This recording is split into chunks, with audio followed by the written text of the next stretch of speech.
Good morning बच्चों।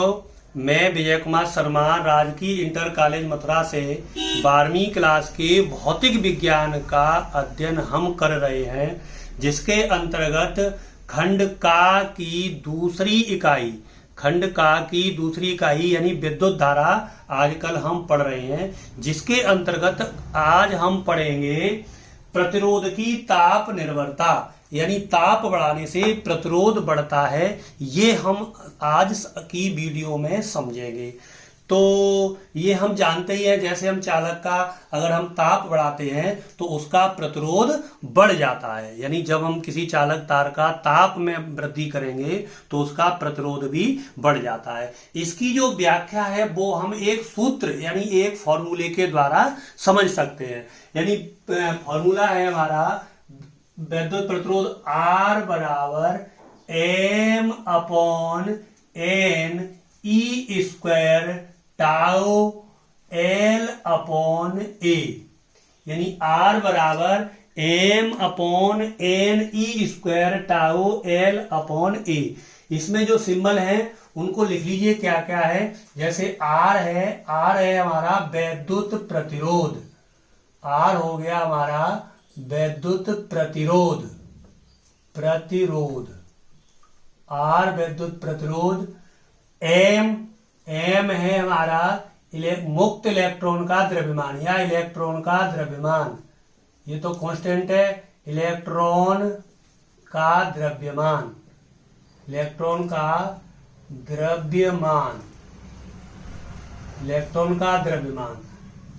L चालक तार की लंबाई, यानी तार की लंबाई। A अनुप्रस्थ परिच्छेद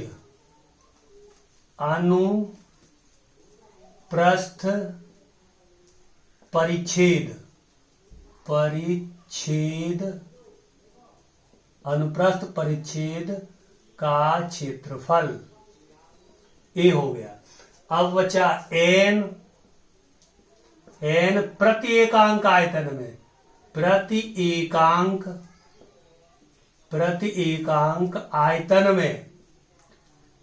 एकांक आयतन में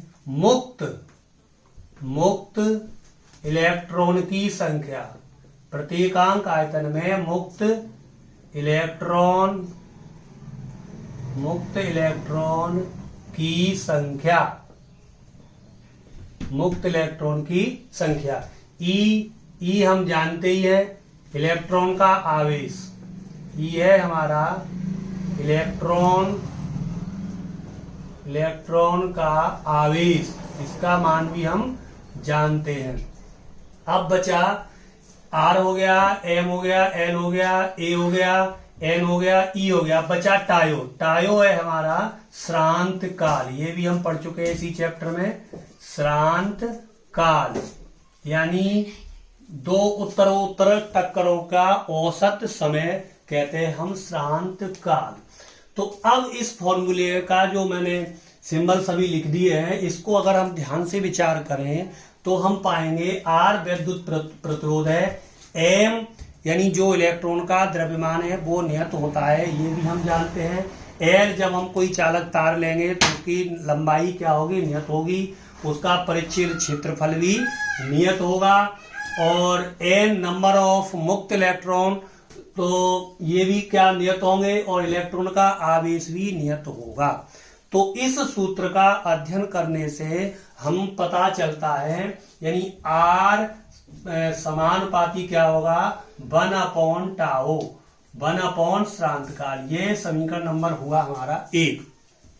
अब यहां पर हम एक श्रांत काल का फॉर्मूला जानते हैं, यानी टाओ बराबर क्या होता है, टाओ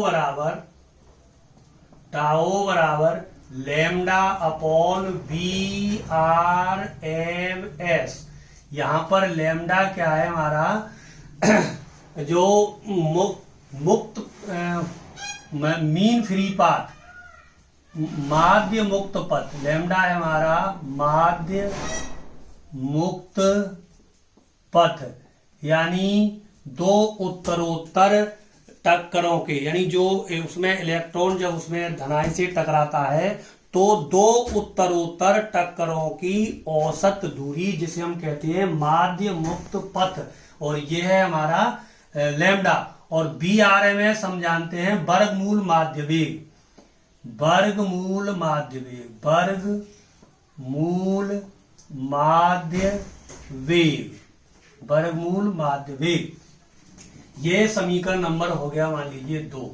तो अगर टायो के स्थान पर इस वैल्यू अगर इसमें रखें तो हमें क्या प्राप्त होगा, जो हमारा विद्युत प्रतिरोध है यानी R समानुपाती क्या होगा 1/टाउ श्रांतिकाल, समानुपाती क्या हो जाएगा, ये अपॉन में है तो ये आ जाएगा यानी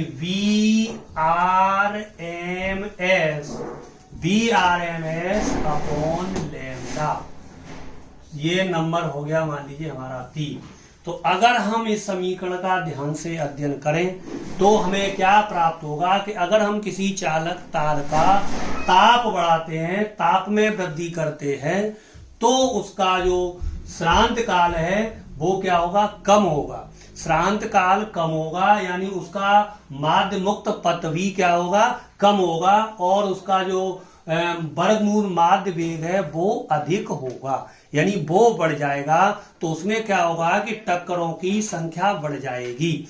तो टक्करों की संख्या बढ़ने से उसका जो प्रतिरोध है, चालक का प्रतिरोध है वो बढ़ जाएगा, और चालक का प्रतिरोध अगर बढ़ेगा तो उसका जो विशिष्ट प्रतिरोध है या रेजिडिविटी है यानी प्रतिरोधकता है उसका मान बढ़ जाता है, और उसकी जो विद्युत चालकता है वो कम हो जाएगी। तो मैं समझता हूं ये समझ में आ गया होगा। और अगर अच्छे से समझना चाहें तो मान लीजिए ये चालक तार है, तो एक्चुअल चालक तार है, इसमें मुक्त इलेक्ट्रॉन क्या होते हैं, धन आयन से टकराते रहते हैं। तो जब इसको हम गर्म करेंगे, तो जब हम गर्म करेंगे तो इसका जो ये मुक्त पथ है इसकी वैल्यू क्या हो जाएगी, घट जाएगी। मान लो ये टक्कर यहां हो रही है, इसके बजाय ये यहीं हो जाएगी। एक्चुअली इसमें होता ये है कि जब चालक तार को गर्म करते हैं तो वो वाइब्रेट करने लगते हैं, उनके जो धनायन है उनमें कंपन होने लगता है, और कंपन होने से उनका आयाम बढ़ जाता है। तो इसका आयाम बढ़ गया, इसका मतलब क्या हो गया, उसका श्रांत काल कम हो गया, उसका माध्य मुक्त पथ कम हो गया, यानी तो श्रांत काल का टाइम भी कम हो गया।